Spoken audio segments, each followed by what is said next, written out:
9ஆம் மாதம் 2025 மற்றும் ஒரு திங்கள் காலை நேரலை பொழுதோடு இணைந்திருக்கின்றோம். இந்த வேளை நாங்களுடனே வளர்ந்து தொகுப்புகளை இணைத்து ஒரு குழந்தையாக இருந்து இப்பொழுது குமரியாக வந்து திருமண பந்தத்தில் இணைந்திருந்தார்கள். சனிக்கிழமை பொழுது சங்கவி தனது திருமண நாள் சங்கவி மற்றும் பையனின் பேர் உடனடியாக வருவதில்லை. இருவருக்கும் எங்களது இனிய திருமண நன்னாளையும் இணைத்தபடியே சனிக்கிழமை பொழுது மிக சிறப்பாக லெஸ்டாரில் இடம்பெற்றிருந்தது. நாங்களும் கலந்து கொண்டதில் மற்றில்லாத மகிழ்ச்சி அடைகின்றோம்.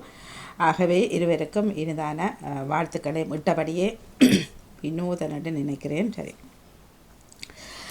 இட்டபடியே அவர்களுக்கான வாழ்த்து நேரம் நாளை இடம்பெற்றுக் கொள்ளும் என்றும் கூறியபடியே இப்பொழுது முதலில் ஆன்மீக பாலம் தோப்போடு மதிப்புக்குரிய ராமதான் குருக்களையா அவர்கள், அதனைத் தொடர்ந்து மும்மத சிந்தனை நேரம், தொடர்ந்து பொறிச்சொல்லை தொடர்ந்து வருகின்றது. நாங்கள் தமிழில் 2 நிமிடம் பேசிக்கொள்ளலாம். நடசன் அவர்களது அறிவு களஞ்சியம் என்று தவிர்க்கப்படுகின்றது. அந்த இடத்தில் நாங்கள் தமிழில் பேசி மகிழ்ந்து கொள்ளலாம். தமிழோடு விளையாடு நிகழ்ச்சியுடன். வணக்கம், வாருங்கள் ஐயா. வணக்கம் வணக்கம் வணக்கம். வாக்குண்டாம் நல்ல மனமுண்டாம் மாமலரால் நோக்குண்டாம் மேனி உடந்தால் கொண்டு பார்விருமேனி நம்பிக்கையான் பாதம் தப்பாமல் சார்வார் தமக்கு என்று சொல்லி நடாமவனுக்கும் உங்களுக்கும் கேட்டுக்கொண்டிருக்கிற அனைத்து அன்பு உள்ளவங்களுக்கும் வணக்கத்தை தெரிவித்துக் கொண்டு ஆவணி மாதம் 16ஆம் தேதி செப்டம்பர் 1ஆம் நாள் இன்னைக்கு ராத்திரி வரைக்கும் நவமி இருக்கிறது. அதை பின் தொடர்ந்து தசமி, கேட்டை நட்சத்திரம். கேட்டை நட்சத்திரம் அது பிறகு பிற்பகல் மூல நட்சத்திரம் ஆரம்பிக்கிறது. சித்த யோகங்கள், அதுவும் நீங்க இந்த பிள்ளையார் தினங்களை பார்க்குற நேரம் எல்லா இடத்துலையும் நேற்று முந்தானெல்லாம் பிள்ளையார் கரைச்சிட்டாங்க. இன்னும் சில இடங்களிலே வார 6ஆம் தேதி 7ஆம் தேதி தான் இந்த பிள்ளையார் கரைக்கிற உற்சவங்கள் இடம்பெற இருக்கிற லண்டன்ல பல இடங்களுக்கு என்று சொல்லுகிறது. இன்றைய நாள் நல்ல பிள்ளையார் பெயரை சொல்லிக்கொண்டு இந்த நிகழ்ச்சியை நாங்கள் ஆரம்பிப்போம். பல எல்லா திருவிழாக்கள் எல்லாம் நிறைவுக்கு வந்து விட்டது. இனி வருவது நவராத்திரி. எத்தனை? 20 ஐயா 22 ஐயா? 20ஆம் தேதி அமாவாசை பட்சம் பிரதிபட்சம் போட்டிருக்கு தானேமா. மாலை பட்சம் முடியும். மாலை பட்சம் முடிஞ்சால் மாலை பட்சம் முடிவுனா 21ஆம் தேதி அமாவாசை. 22 அடுத்த நாள் அத்த நட்சத்திரமும் உத்திர நட்சத்திரமும் வரும்போதுதான் ஆரம்பிக்கப்படும். 22 ஆரம்பம் போட்டு 22 மாலைபட்ச திதியெல்லாம் முடியணும் தானேமா.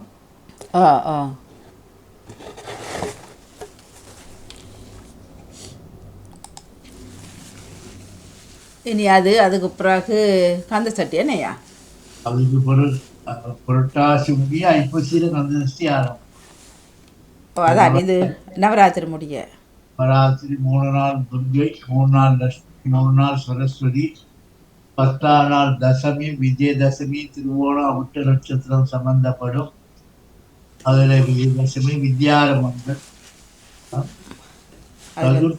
சதுர்த்தி தான் ரொம்ப சிறப்பா கொண்டாடி இருக்காங்க. உலக நாடுகளிலே பார்ப்பது பம்பா, கல்கட்டா, சென்னை போன்ற இடங்களிலெல்லாம் ஒரு இடத்துல 86 அடியில பிள்ளையார் செய்து பெரிய ட்ரக்கில் வச்சு இழுத்து கொண்டு போறாங்க. நேற்று கடல்ல கரைக்கு பார்த்தேன் நான் பொம்பே. அது வந்து நேற்று இங்கே ஈஸ்டாம் பகுதியில் ஒரு வேனில் காரில் பிள்ளையார வச்சு, அது நம்மவர்கள் இல்லை, நான் நினைக்கிறேன் நார்த் இந்தியன்ஸ் தெரியல, முன்னுக்கு நின்று நல்லா மேளமெல்லாம் அடித்து சண்டை மேளமெல்லாம் அடித்து ஆட்டமெல்லாம் நடந்தது. பிள்ளையார ரோட்டில் வச்ச அப்படி செய்யலாமா ஐயா? இதில் வச்ச ஒரு வாகனத்தில் வேனில் வச்சு தான் கொண்டு போகிறாங்க. இல்லை, கொண்டு போக இல்லை, இது சும்மா வச்சு உள் ரோட்டுகளுக்குள்ள பிள்ளையார ஒரு காருக்கு மேலே வச்சுட்டு வேறுகளை சண்டை மேளமெல்லாம் அடித்து அதில் ஆட்டம் நடக்குது. பிள்ளையார் ஊர்வலம் தானே செய்கிறாங்க. இது ஊர்வலம் மாதிரி தெரியல ஐயா, இது சும்மா கொண்டு போகலையா? கொண்டு போய் கரைக்கலையா அவங்க? இல்லை இல்லை, அதுகள் இங்கே செய்தாரோல எல்லாம் தெரியலை கோயிலால். இது பின்னர் நாங்கள் மாலை நிறமடியில் போகல தான் இது ரோட்டில் பார்த்துருந்தோம். அது தெரியலை எனக்கு. அது நார்த் இந்தியன்ஸாக இருக்க வேணும்னு நினைக்கிறேன். பிள்ளையார எல்லா இடத்துலையும் வச்சு வழிபாடு மரத்தடியில் வைப்பாங்க. ஆளுக்கு வசதிக்கு வேண்டி கொஞ்சம் பப்ளிசிட்டிக்கு வேண்டி வைப்பாங்க. ஏன்னா ரொம்ப பெரிய பிள்ளையாரோ அவர் கொஞ்சம் ஒரு அழகான பிள்ளையார், நல்லா இருந்தது பார்க்குறதுக்கு. 2-3 இடங்களில் செய்து கொண்டு போனார் இல்லையா. சில விட அப்படியே நின்று போனாரோட தெரியல. ஆனால் ஊர்வலமாக போக இல்லை. அவங்கள் வந்து தேரா நம்மளுடைய போய் நம்ம வந்து சும்மா ஒரு பிள்ளையார் பூஜை பண்ணி திருவிழா செய்வோம். அவங்க அப்படி இல்லை. அவங்க 10 நாள் 15 நாள் விரதம் இருந்து ஊர்க்காரங்கெல்லாம் கூப்பிட்டு நல்ல சாப்பாடு அன்னதானம் எல்லாம் போட்டு இந்த பிள்ளையாரை கொண்டு போயிட்டு சில பேர் கரைப்பாங்க, சில பேர் அப்படி அப்படியே ஸ்டோர் ரூம்ல வச்சு போட்டு அடுத்த வருஷம் பாவிப்பாங்க. ஆ அவன் நல்லா இருந்திருக்கு முன்னேட்டு. நான் போக இல்லை, போன வருஷம் போனேன் நான் ஒரு கோயிலால். இது ஈஸ்டாமலியா ஈஸ்டாமலோ நாயகனே மினதி ஈஸ்டாமலாம் நான் கோயிலால் செய்தாரோட எனக்கு தெரியல. அது காலையிலானே போயிருப்பினும், இது பின்னரை நான் பார்த்தது சொல்கிறேன். ஆனால் கோயிலில் இல்லை, இது வெளி வீதிகளில் நடந்தது பார்த்தேன், உள் ரோட்டுகளில். ம் பாப்போம் யாரும் வராங்களான்னு பாப்போம். தொடர்ந்து நாம் பேசுவோம். திருமணம் எல்லாம் இன்னொரு 15 நாள் வரைக்கும் தான் இருக்கு. இன்னும் இருக்கு ஐயா நாட்கள். ஆவணி மாசம் இன்னும் முடியலையேமா, இன்னைக்கு முடியா 16. ஆ ஆ இனி அடுத்த வாரங்கள் எல்லாம் ஜெர்மன் பாரிஸ்ல எல்லாம் நிறைய கல்யாணங்கள் இருக்கு. இருக்கு. வாரக்கிழமையும் ஒன்று இருக்குது. இந்த வாரக்கிழமையில் எங்களுக்கு இந்த வெள்ளிக்கிழமை ஒன்று இருக்குது. பாரிஸ்ல, ஜெர்மன்ல, சுவிஸ்ல, இட்டாலியில, கனடா ம் வந்து சுபகாரியத்தை டக்குன்னு முடிக்காது. அப்புறம் ஒரு மாசம் புரட்டாசி மாசம் வந்திருந்தாங்க. ஆ ஆகவே இந்த கிரகங்கள் எல்லாம் ரொம்ப நல்லா இருக்கிற நேரம். இப்போ செப்டம்பர் மாசம் முடிஞ்சு அக்டோபர் நவம்பர்ல இந்த வியாழ பகவான் வந்து கடக ராசிக்குள்ளே அதிசாரமாக வருகிறார். 11ஆம் தேதி முதலாகி அவருடைய பவர்கள் நவம்பர் 11 ஆரம்பம். நவம்பர், டிசம்பர், ஜனவரி, பிப்ரவரி, மார்ச் மாசம் இந்த எதிர்பாராத பலவிதமான நன்மைகள், யோகங்கள், போகங்கள் இதெல்லாம் தரக்கூடிய. அப்போ இந்த மகர ராசிக்காரங்களுக்கும் இந்த விருச்சிக ராசிக்காரங்களுக்கும் அப்புறம் 5ஆம் பார்வையாக விருச்சிக ராசியை பார்ப்பதனாலேயும் இந்த மீன ராசிக்காரங்களுக்கு குருவுடைய பார்வை வருவதனாலும் ஒரு எதிர்பாராத அதிர்ஷ்டங்கள், அதாவது காத்திருப்பவர்களுக்கு ஒரு நல்ல செய்தியை கொடுக்கக்கூடிய ஒரு நல்ல காலமாக அமைகிறது. ஓட ஓட, அதாவது சொல்லுவாங்க ஓடுமேன் ஓட ஒரு மேன். ஒரு மீன் வரைக்கும் காத்திருக்குமா கொக்கு சொல்ற மாதிரி அந்த வாழ்க்கையிலே ஒரு சிறப்பான ஒரு அம்சத்தை தரக்கூடிய நேரமாக இந்த வியாழ பகவானுடைய அதிசார ஓட்டம் அமைய போகிறது. எந்த ராசிக்கு ஐயா? இதுல முக்கியமாக கடகத்துல வந்தா கடகம், சிம்மம், கன்னி, துலா, விருச்சிக ராசிக்காரர்கள் கேட்டை நட்சத்திரம், அனுச நட்சத்திரம், விசாக நட்சத்திரம். ஓகே. அப்புறம் திருவோண நட்சத்திரம், அவிட்ட நட்சத்திரம், உத்திராட நட்சத்திரம். ஓகே. அப்புறம் ரேவதி நட்சத்திரம், உத்திரட்டாய நட்சத்திரம், புரட்டாய நட்சத்திரம். இந்த மீன ராசி அந்த அதிசார ஒரு பார்வையம்மா எதிர்பாராத ஒரு எல்லாத்துலயும் வரலாம். பணம் வரலாம், ஒரு நல்ல வீடு அமையலாம், ஒரு வாழ்க்கை நல்லபடியா ஒரு எதிர்காலத்துல ஒரு நல்ல இல்வாழ்க்கையை அமைச்சு கொள்வதற்கான ஒரு தேடுதல் நல்ல கிடைக்கும். ஒரு பல நல்ல விதமான செய்திகள், செய்கிற உத்தியோக உயர்வுகள், சில நேரம் ஒரு எக்ஸாம் செய்திருந்தால் அதுல சிறப்பான ஒரு பட்டம் கிடைப்பது, நோயில இருந்தவர்களுக்கு நோயில இருந்து விடுபடுவது, இப்படியான நிறைய சுகங்களை கொடுக்கக்கூடிய வியாழ பகவான் அந்த அதிசாரமாக கடக ராசிக்கு புனர்பூசம் என்ன நட்சத்திரத்துக்குள்ள இறங்குறார், அவருடைய நட்சத்திரத்துக்குள்ள. ஆகவே இந்த உலக நாடுகளில் உள்ள எல்லாம் பெரிய பெரிய ஜோசியமாரெல்லாம் நிறைய பேஸ்புக்லையும் சரி ட்விட்டர்லையும் சரி எழுதி கொண்டே இருக்கிறார்கள். அதனுடைய எதிர்ப்புகளை மக்கள் எதிர்பார்த்து கொண்டிருக்கிறார்கள். ரொம்ப சிறப்பா இருக்கிறது. யாரும் வராங்க, நான் பார்ப்போம், பேசுவோம். யாரும் காண இல்லை. மக்கள் எல்லாம் தெரிந்து தெளிவடைந்து விட்டார்கள் போல. 592வது வாரத்தோட நாங்கள் இணைந்திருக்கின்றோம். 592 592 நீங்க போட்டிருக்கிற ஷோல் நல்லா இருக்கு ஐயா. ஆனா அந்த கலர் நல்ல பேட்டர்ன். மகன் தான் எல்லா பூசிக்கும் போட்டு கொண்டு போறது. நேற்று பிள்ளையார் கரைக்க போனாங்க மெட்டங்கீஸ்ல. நீங்கள் போனீங்களா? இல்ல, நான் நேற்று எனக்கு சரியான வேலையம்மா, வீட்டுல ஒரு கிரகப்பிரவேசம் போனேன். ஏன்னா அதையும் பார்க்கத்தானே வேணும். ஆனா மில்டங்கன்ஸ்ல பீச் இருக்கா ஐயா? இல்ல, பீச்சுன்னா ஆறு ரிவர், அங்க இயற்கையாகவே அந்த ஆறு கட்டி விட்டுருக்காங்களேம்மா. அதுல போய் செய்யறது. அதுல போயிட்டு அவங்க எல்லாரும் அவங்க நல்லா பாடி பக்தியாரும் நானுடைய பலகாரம் பாடி அவங்களுடைய பஜனை எல்லாம் ஆடி ஆ இப்ப இப்ப இந்தியாவிலிருந்து வர பிள்ளையார் எல்லாம் நவதானியம் நவதானியம் இருக்கு தானே, ஓ அதை அரைச்சி ஓ கொஞ்சம் மண்ணு கலந்து பிள்ளையார் அச்சு செய்கிறார். ஆ அது தண்ணீரை போட்ட உடனே கிருன்னு கரைஞ்சிருது. கரைஞ்சிடுமோ? முந்திதான் அந்த பேப்பர் எல்லாம் ஒட்டி இல்லையா ஐயா, என்னெல்லாம போன வருஷம் ஒரு கோயிலால் போயிருந்தோம். அது மரத்தில் செய்து கால் வேற கை வேற மிதந்து வந்தது ஐயா. ஆ பிள்ளையார் கரைக்கிறேன்னு சொல்லி அங்கே கரை படல. ஆனாவே கதை. பிள்ளையார் எந்த ரூபத்திலையும் வழிபாடு செய்ய இந்த சிவன் முருகனுக்கு தாமா யந்திரம் வைக்கணும், அதை பிரதிஷ்டை பண்ணணும் அப்படியெல்லாம் சொல்றாங்க. பிள்ளையாருக்கு சும்மா ஒரு படமா இருந்தாலும் மஞ்சளை வணக்கம் கூறா ஐயா, வணக்கம் வாணி. இன்னும் ஐயா முடிக்கல கதை போருங்கோ. மஞ்சளை கூறாக பிடிச்சாலும் ஓ எப்படி வச்சாலும் பிள்ளையார் பிள்ளையார் தான் நின்றும் இருந்தும் கிடந்தும் என்று சொல்லிக்கொண்டு நகுலாவதியை நாங்கள் வரவேற்றுக் கொள்வோம். வணக்கம், வணக்கம். வாங்கோ. வணக்கம் ஐயா. நானும் ஆ. செல்லவில்லை நேற்று. போகிறதுக்கு வசதி இருந்தும் போக சந்தர்ப்பம் கிடைக்கல. ஆனால் 3 பிள்ளையால் நேற்று வந்து வடிவாக நடந்ததாக போனவர்கள் கூறினார்கள். ஓத்தம் ஸ்டோ பிள்ளையார், மற்றது ஒரு சாய்பாபா கோயிலில் இருந்த ஒரு பிள்ளையார், மற்றது ஈஸ்டாமிலி என்று தான் சொல்லிச்சினம் இன்னொரு பிள்ளையார். 3 பிள்ளையாரும் வந்து அழகாக கரைத்து இல்ஃபர்ட்ல இருந்து போகிறது செல்வ விநாயகர். இல்ஃபர்ட் என்று சொல்லலையோ ஈஸ்டாமில் ஒன்று தான் ஈஸ்டாமன். போயிருக்கும். ஈஸ்டாமில் ஒன்று என்னண்டு 2 போகும். ஒன்று தான் போகிறது ஈஸ்டாமில் இருந்து. இல்ஃபர்ட்லேருந்து ஒன்று போகும், போல்தர்ஸ்லேருந்து ஒன்று வர்றது. பெங்களூர்லம்மா வார வருடம் 4 பிள்ளையார் இன்னும் ஒரு பிள்ளையார் வேற இருப்பதாக அதையும் கூறியிருந்தார்களாம். நல்ல காலநிலையும் நிறைந்த மக்களும் என்று சொன்னார். பெங்களூர்ல ஐயா. பெங்களூர்ல இந்த செடிகளுடைய வித்துகள் இருக்குதானேம்மா, பூச்செடிகளோட வித்து, ஆ அதுகெல்லாம் சேர்த்து ஆ நிறைய பிள்ளையார செய்து அச்சு போட்டு கொடுத்துட்டாங்களாம். ம் அது உடனே கரையும்.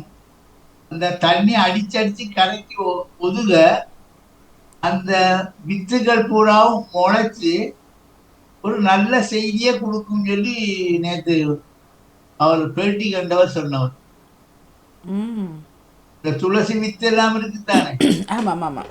துளசி பச்சைகள் பூரம் இப்படி நிறைய சொல்றாங்க தானே, அதுகளெல்லாம் சேர்த்து ஒரு பல்போட கலந்து அவர் பிள்ளையார் சிலை செய்திருக்கார். அது தண்ணீரை விழுந்து ஒரு 15-20 நிமிஷத்துல கரைஞ்சிருவான். ஆனா ஸ்ட்ராங்கு தண்ணி வட்டவுடனே அது கரையுமா. அது கரைஞ்சி அந்த தண்ணியாகப்பட்டது வயல் மூலமாகவும் போய் எங்கெல்லாம் சந்திக்கிறோம் அங்கெல்லாம் அந்த துளசி செடியும் அந்த பச்சை இதுகளும் எல்லாம் முளைக்கும் சொல்லி நேற்று பேசி கொண்டிருந்தார்கள். இப்போ பிள்ளையார் சதுர்த்தின்றது ஐயா அன்றைய நாள் செய்ய வேணுமா அல்லது நாள் கழிச்சு நாள் நடப்பு செய்கிறதா? இது காலையில பிள்ளையார் பூஜை பண்ண நாள், ஆ மத்தியானம் பூரா எல்லாருக்கும் பிரசாதம் கொடுத்த உடனே சாயந்தரமே கொண்டு போய் அதை ஆத்துல கரைச்சிடுவாங்க. அது ஒரு நாள் உற்சவமா இருந்தது. இப்ப அத ஒரு வார உற்சவமா வச்சு அதுக்கு ஒவ்வொரு நாள் உபயங்களை கொடுத்து அப்படி செய்யறாங்க. இப்ப 21 நாள்னு சொல்றாங்க. இப்ப சில இடத்துல 6ஆம் தேதி தான் கரைக்கிறாங்க. அதை வச்சு 10 நாள் திருவிழா செய்கிறார்கள். இப்போ என்னையும் பிள்ளையார் தானே, எந்த ஒரு காரியத்துக்கும் பிள்ளையார் விநாயகனே வினை தீர்ப்பவனே அந்த காலத்துல சிங்கால் கோவிந்தராஜன் பாடி இருக்காரு. என்ன அந்த பாடல்ல இப்ப நினைக்கும் போது நாங்க பாடசாலைக்கு போகும்போது எத்தனை விநாயகர் அகவல் முதற்கொண்டு நாங்கள் பாடி கேட்கறது எந்த நாளும் பிள்ளையாருடைய அருள். உலகமே அதெல்லாம் இந்த உலகமே பிள்ளையாருக்கு தான் சொல்லுவது. கணாநாத்வா கணபதி. அவ சிவனையும் அம்பாளையும் முருகனையும் எல்லாருடைய அம்சமும் இந்த புல்லாகி பூடாய் சொல்வது போல அதுகளுடைய அம்சமாகவும் எல்லா அம்சமாகவும் பிள்ளையார் இருப்பதனாலே கணா கணபதி அந்த உலகத்தையே கணபதியாக இருப்பதனாலே பிரணவ ஸ்வரூபம் ஓம் என்ற அகாரத்திலே இருப்பதனாலே ஓங்காரமாகவும் அவர் இருப்பதனாலே அவரை வழிபாடு செய்வது நலம். அதுவும் இப்ப கோடி கோடி கோடி பேர் வழிபாடு செய்திருக்கிறார்கள். மோதகம் பலகாரங்கள் லண்டன் எடுத்துக்கொண்டாலும் ஜெர்மன் எடுத்துக்கொண்டாலும் உலக நாடுகள் பூராமே விநாயகர் வழிபாடு செய்யாத இடங்கள் இல்லை. ஆகவே ஒரு வருஷத்துக்கு நடைபெறுகின்ற அந்த சதுர்த்தி பூஜையே உலகத்தை எல்லா வழியிலையும் நலம் படுத்தும். நல்லது. ஆகவே கேட்டுக்கொண்டிருப்பார்கள். உங்கள் பக்கமும் கேள்விகள் இருப்பின் ஓடோடி வரலாம். நான் முந்தி படிக்கிற காலத்துல இந்தோனேசியாவிலிருந்து இலங்கைக்கு மக்களுக்கு காட்டுவதற்காக கபால விநாயகர்னு ஒன்று வந்தது. கபாலம் அந்த பிள்ளையார் செய்தது பூராமே கபாலத்தினால. அது நினைவுக்கு வந்தது எனக்கு முந்தா நாள் பிள்ளையார் கும்பிடும் போது. அன்றைக்கு ஒரு கல்யாணத்துக்கு போயிருந்தோம் ஐயா. பல கல்யாணங்களுக்கு போகிறது. ஆனால் இது எனக்கு புதிய முறையாகப்பட்டது. அது ஊர் வழக்கம் என்று சொல்லியிருந்தார்கள். எப்படி என்றால் நாங்கள் போயிருக்க எல்லாரும் ஒவ்வொரு மேசையிலையும் அந்த இது இருக்குது தனி தாம்பாளம் என்ன இல்லையா வெற்றிலை பாக்கு வைத்து என்ன சொல்கிறது அது வரவேற்பு. வரவேற்பு. அது கொண்டு தொட்டு கும்பிட்றதோ அது என்ன செய்கிறேன்னு தெரியல எங்களுக்கு. அப்போ எந்த கல்யாணங்களையும் நாங்கள் இப்படி ஒரு வரவேற்பு அது பிறகு கேட்டபோது சொன்னார்கள். அது தாம்பாளம் தட்டு கொடுத்து வரவேற்கிறதுன்னு சொல்லி. அப்போ அது ஒரு வித்தியாசமான முறையாக இருந்தது. அது ஊருக்கு ஊர் வித்தியாசப்பாடுமென்னு நினைக்கிறேன். அது காரநேகர் வழக்காமன்னு சொல்லியிருந்தார்கள். அது மண்டப அமைப்பு செய்கிறவங்களை இப்போ புதுசு புதுசாமா இந்த வெத்தலை பாக்கு தட்டு வச்சு அதுல பாக்கு வச்சு ஒரு துண்டு புகையில வச்சு சுண்ணாம்பு வச்சு பழங்கள் தனியாக வச்சு இந்த வெல்கம் சொல்றது தானே வாங்கும். இல்லை இதோ ஒரு மேசையிலேயுமே ஐயா கொண்டு போய் இதண்டு அப்போ அதை கொஞ்சம் தொட்டு கும்புற மாதிரி வாங்கன்ற மாதிரி. அது நான் ஒரு கல்யாண வீட்டில் பார்த்தேன். அதோட குமுதம் புஸ்தகம் அது ஆனந்த விகடன் கல்கி 3 புத்தகங்கள் அந்த மேசையில வைக்கப்பட்டது. ஏனையா அது வர்றவங்க சும்மா இருக்காம அந்த புத்தகத்தை படிக்க இல்லை. அதுவும் சரியா நல்ல முறை. ஏனென்றால் அங்கு ஐயா முழுதும் சத்தம். மற்றது பாட்டையும் பெருசாக போட்டால் எத்தனையோ வருஷத்துக்கு பிறகு யாரையும் கண்டிருப்பார்கள். கதைக்கிறதுக்கு இயலாது. ஏன்னா அந்த பாட்டு சத்தம் காதை பிளந்தோட்டுக்கும் கதைக்க முடியாது. அதை விட புத்தகத்தை வைக்கிறது நல்ல பெட்டர். அதை படித்து கொண்டு வாட்சி கொட்டுருங்க. இல்லாட்டி போன் தானே இருக்குது. நான் வரும்போது கேட்டேன், எனக்கு ஒரு புஸ்தகம் கல்வி இல்லையா நான் கொண்டு கேட்டா இப்ப குமுதம் புஸ்தகம் ஆனந்தவளம் கல்வியெல்லாம் கிடைக்கிறத விடையா இது நல்ல ஐடியா தானே. கதைக்க முடியாத நிலைமை. அவங்க புக் ஸ்டால் மாதிரி ஒண்ணு போட்டிருந்தாங்க. இந்த யாழ்ப்பாணத்துல புத்தக கடை போட்டிருப்பாங்க தொங்க போட்டு. அது மாதிரி கிளிப்பு போட்டு தொங்க போட்டு இருந்தாங்க. யாரோ புதுசா ஏற்பாடு பண்றோம். ஆனா நல்லது, ரொம்ப நல்லது. செய்திகளும் தெரிஞ்சு கொள்ளலாம். பேச முடியாது, சப்தம் வரும். தாம்பூலம் சொல்றது இது தாம்பூலம் தட்டு. இதான் பேச முடியாது. நீங்க சொல்ற மாதிரி பேச முடியாது. அப்போ ஒன்று போனை நோண்டுங்கள் அல்லது இதைத்தான் வாசிக்கணும். ஏனண்டா இவர்கள் கொஞ்சம் அந்த பாட்டை குறைச்சிட்டு ஒரு சின்ன ஒரு சாதுவான மியூசிக்கை போடலாம் உண்மையிலேயே. ஆனால் அது சிலருக்கு பிடிக்காதா இருக்கும். ஆனால் சரியான கஷ்டம் ஐயா. ஃபுல்லாக சவுண்டை போட்டால் என்னண்டு போயிருந்துட்டு சாப்பிட்டு 3 விதமா பாடுறாங்கம்மா. முதல் போனோட மேள கச்சேரி வந்தாலும் இந்த பெண் வரும்போது அந்த மேளத்தை நிப்பாட்டிட்டு அவர் தன்னுக்கு இஷ்டமான பழைய பாடல்கள் எதையோ லேட்டஸ்டா பாடல்கள் போடுறாரு. அப்புறம் இதுவும் அதுவும் சத்தம் ரெண்டு மந்தி சேரும். அலறு அது பிறகு ஐயா இத்தனையோ வருஷத்துக்கு பிறகு நாக்கள் கண்டிருப்பினும் வெளிநாட்டில் இந்த நாக்கள் வந்திருப்பினும் கதைக்கு ஆசைப்பட்டிருப்பினும். ஆனால் வெளியில் இப்போ கழிச்சு கொள்ளாத நிலைமை மழையும் அன்றைக்கு. அப்போ கஷ்டமாக தானே இருந்தது. அதனால் என்ன செய்யறதுன்னு தெரியல. லோகனை பண்ணுற சினிமா ஒரு சாதாரண ஒரு மியூசிக்கை போட சொல்லலாமே. என்ன அது சின்ன நாங்கள் தான் பொறுமையா இருக்க வேணும். சிறப்பா இருக்கம்மா. நல்ல பாடலும் போடுறாங்க, நல்ல வாக்கியம் நல்லா இருக்கு. அந்த வரவேற்பறையில அந்த புத்தகங்களும் ஓ இந்த வெத்தலை வாக்கு தட்டும் இஷ்டம்னா வெத்தலை வாக்கு போடலாம், வல்லாடி தொட்டு கும்பிட்டு விட வேண்டியதா. புத்தகங்களை வாசிக்கலாம் பாத்தீங்களா?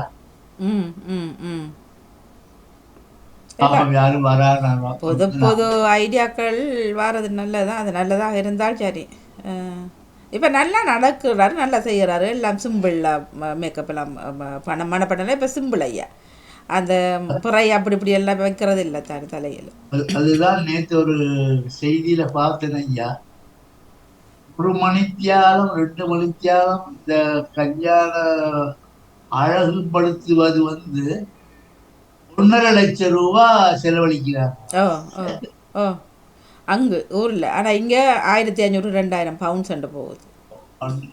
1,50,000 அவளை பழைய முகத்தையும் போட்டுட்டு, ம் அவ கல்யாணத்துக்கு ரெடியாகி வந்த முகத்தையும் காட்டுட்டு, ஆ பல மணித்தியாலத்துக்கு 1,50,000 செலவுன்னு போட்டிருக்காரு. தேவையே இல்லை ஐயா. இப்போ இந்த பிள்ளைகள் தாங்கள